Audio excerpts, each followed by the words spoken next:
রাজনীতি আমরা যারা করছি, রাজনৈতিক দল এবং কর্মীদের আমাদের দায় হচ্ছে জনগণের হয়ে জনগণের পক্ষ নিয়ে কথা বলা। তার জন্য যেটা সুবিধা হবে সেটা করা।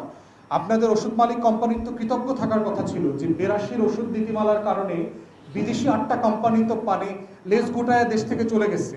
আপনারা তো ওদের কর্মচারী ছিলেন, এখন আপনারা মালিক হইতে পারছেন। বাংলাদেশের ওষুধ কোম্পানি হাজার হাজার কোটি টাকা লেনদেন করতেছে, ব্যবসা বাণিজ্য করতেছে, বিদেশে এক্সপোর্ট করছে।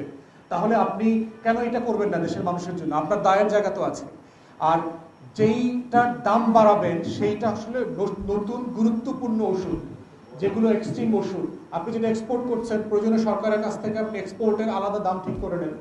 প্যারাসিটামল যেটা বাংলাদেশে বিক্রি করবেন 1 টাকায়, যেটা ইংল্যান্ডে পাঠাবেন যে 10 টাকা বিক্রি করেন। বিদেশের কাছে তো বিক্রি করতে আমাদের কোনো দায় নাই, আমাদের কোনো সমস্যা নাই। তাই আপনি এক্সপোর্টের উপরে ডিফারেন্ট দাম আপনি সরকারের সাথে নেগোশিয়েট করে নেন। কিন্তু জনগণকে ঠকানোর মানে জনগণকে সাপ্রেস করবার কোনো নীতিমালা তো একটা নির্বাচিত সরকার করতে পারে না। এইটা তার শপথের খেলাফ, তার ওয়াদার খেলাফ।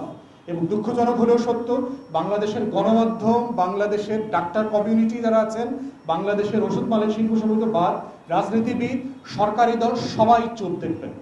1-2 জন ডাক্তার ছাড়া এন্টায়ারলি কোনো ডাক্তারকে আমি দেখি নাই এই নীতিমালার প্রতিবাদ তারা করেছেন, যেটা খুবই দুঃখজনক। অথচ আপনারা অধিকাংশ ডাক্তার জনগণের ট্যাক্সের পয়সায় সরকারি মেডিকেল কলেজে বিনামূল্যে স্কলারশিপ পেয়ে পড়েছেন।